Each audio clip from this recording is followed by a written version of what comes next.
નમસ્કાર મિત્રો, હું છું ગોપાલ ઇટાલિયા. આજે 26મી જૂન 2025નો દિવસ. ચૂંટણીનો પરિણામ આવ્યાને આજે 3 દિવસ થઈ ચૂક્યા છે. આજે હું તમને બે અતિ મહત્વની વાત કહેવા માટે આવ્યો છું.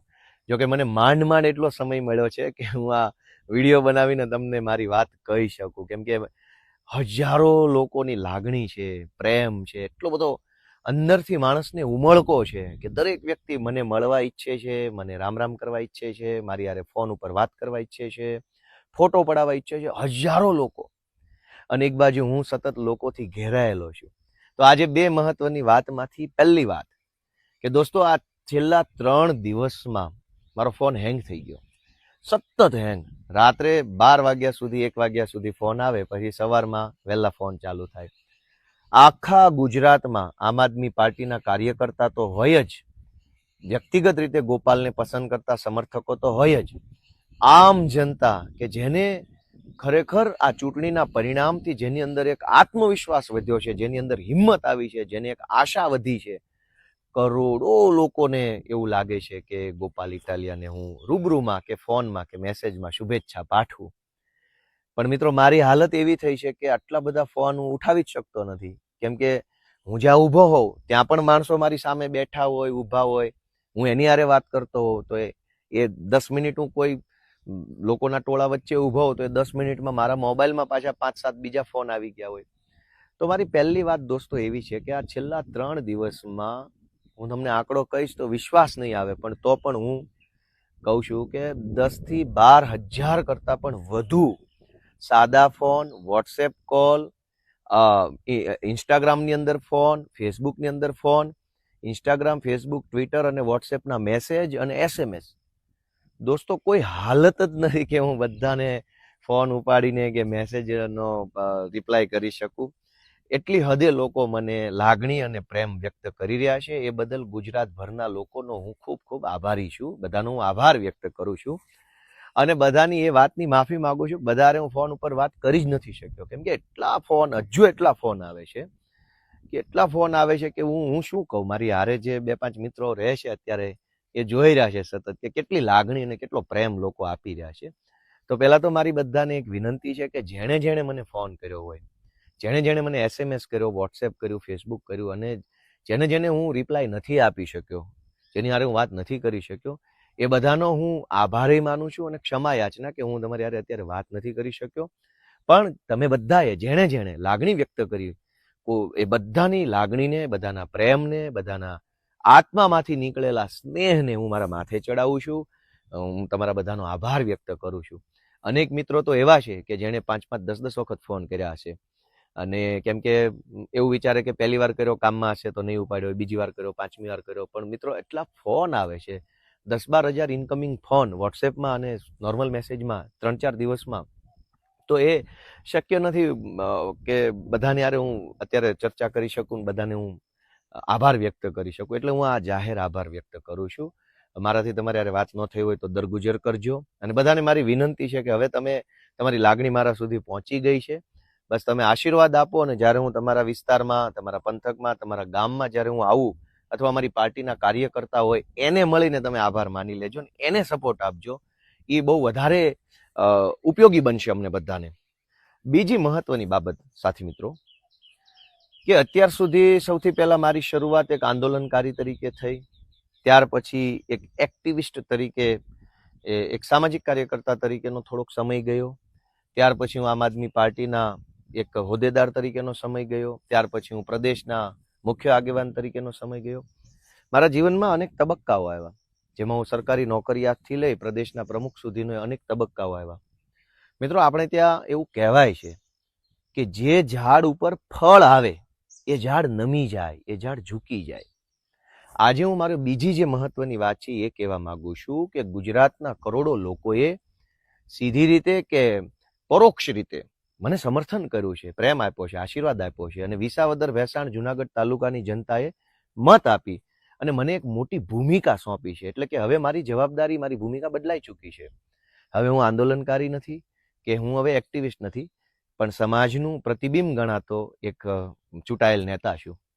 તો હવે મારી જવાબદારી વધે છે, તો મારે વિનમ્ર બનવાનું હોય, મારે સંયમી બનવાનું હોય, મારે વધુ સારી રીતે લોકો સાથે મારે ભળીને રહેવાનું હોય. એટલે આજે મને અંદરથી એક વાત સ્ફુરે છે, અંદરથી મને એ વાત આવે છે કે ભૂતકાળમાં મેં જે કાંઈ પણ વાણીથી, વર્તનથી, મારા નિર્ણયોથી કે કોઈ પણ રીતે મેં કાંઈ કર્યું હોય અને એના કારણે કોઈ વ્યક્તિ કે કોઈ વર્ગનું દિલ દુભાયું હોય તો મારે એની માફી માગવી પડે. કેમ કે હવે જનતાએ મને મારી ભૂમિકા મોટી કરી છે, એટલે મારે મારું મન મોટું કરવું પડે, મારા વિચારો મોટા કરવા પડે, મારું વર્તન મોટું કરવું પડે, મારી વાણી પણ એવી વ્યવસ્થિત કરવી પડે. એ મારી જવાબદારી છે. એટલે હવે હું જ્યારે નવી શરૂઆત કરવા જાઉં છું જીવનની, એક આગેવાન તરીકે, ધારાસભ્ય તરીકેની, તો હું ઈચ્છું છું કે હું મોટા મન સાથે, મોટા વિચારો સાથે, મોકળા મનથી જાઉં. આપણા ગુજરાતી ભાષાને એક કવિએ બહુ સરસ પંક્તિ લખી છે કે જેટલે ઉન્નત જવું હો માનવી એટલા ઉન્નત વિચારો જોઈએ. જેટલી ઊંચાઈ ઉપર આપણે પહોંચવું હોય દોસ્તો, એટલા ઊંચા વિચારોની જરૂર પડે છે. કેમ કે જીવનની ઊંચાઈ છે એ સીડી ચડી નથી ચડી શકાતું. સીડી છે એ જીવનની ઊંચાઈ પર ન લઈ જાય. જીવનની ઊંચાઈએ જવું હોય તો વિચારોની ઊંચાઈ જોઈશે. અને એટલે હું મારી નવી શરૂઆત કરતા પહેલા આખાય ગુજરાતમાં હજારો કરોડો લોકો જેને ભૂતકાળમાં ક્યારેય પણ જાણતા કે અજાણતા મારી વાતથી, મારા વર્તનથી, મારા પ્રયત્નો કે મારા નિર્ણયોથી ખોટું લાગ્યું હોય, દુઃખ લાગ્યું હોય, આઘાત લાગ્યો હોય, એ બધાની હું 2 હાથ જોડીને માફી માંગુ છું.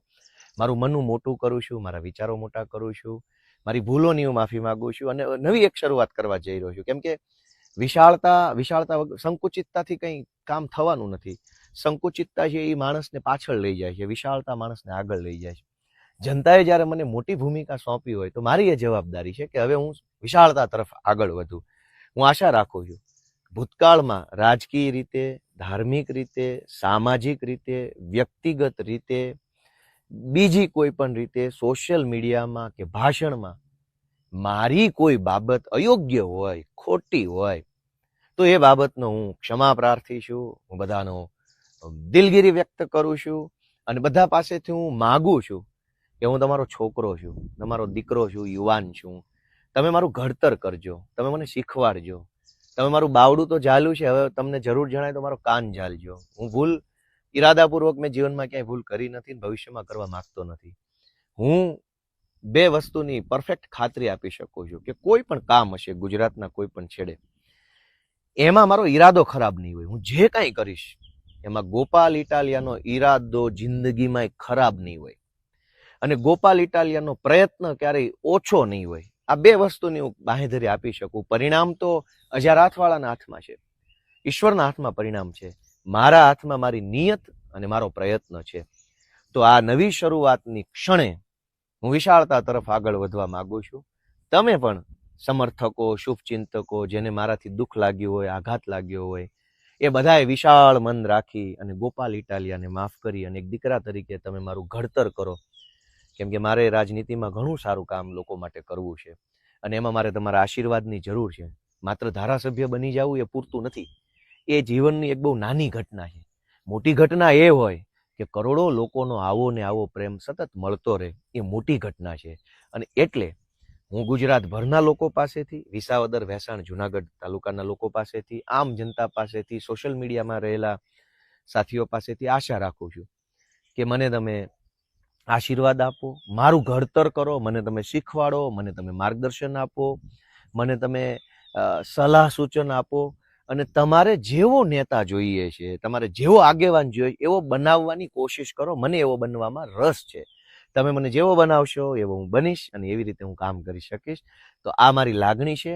2 વાત ફરીથી રિમાઇન્ડર કરાવી દઉં. પહેલી વાત કે છેલ્લા 3 દિવસમાં 10-12 હજાર કરતાં પણ વધુ ઇનકમિંગ કોલ આવ્યા છે વોટ્સએપમાં, નોર્મલ કોલ. હું એક પણ ફોન, લગભગ અમુક ફોનને બાદ કરતા નથી એમાં હું વાત કરી શક્યો. એ બદલ દિલગીરી અને બધાને વિનંતી કરું છું કે હવે તમારી શુભેચ્છાઓ જે છે એ અમારા સ્થાનિક કાર્યકર્તાને આપો. તમારા આજુબાજુની સોસાયટીમાં, ગામમાં રહેતા આમ આદમી પાર્ટીના કાર્યકર્તાને ફોન કરો અથવા એને રૂબરૂ મળીને શુભેચ્છા આપશો તો એને એક મોટિવેશન મળશે. અત્યાર સુધી એ માણસ અમારી પાર્ટીમાં કામ કરતો હતો મેણાટોણા સહન કરીને. હવે જ્યારે તમે એને શુભેચ્છા આપશો કે તમારી પાર્ટીનો ગોપાલ જીત્યો, એની શુભેચ્છા, તો અમારા નાના નાના કાર્યકર્તાનું મનોબળ વધશે. ગોપાલ જીત્યો છે તો ગોપાલ હારે વાત કરવાનું બધાનું મન હોય, એ તો બહુ સહજ વાત છે.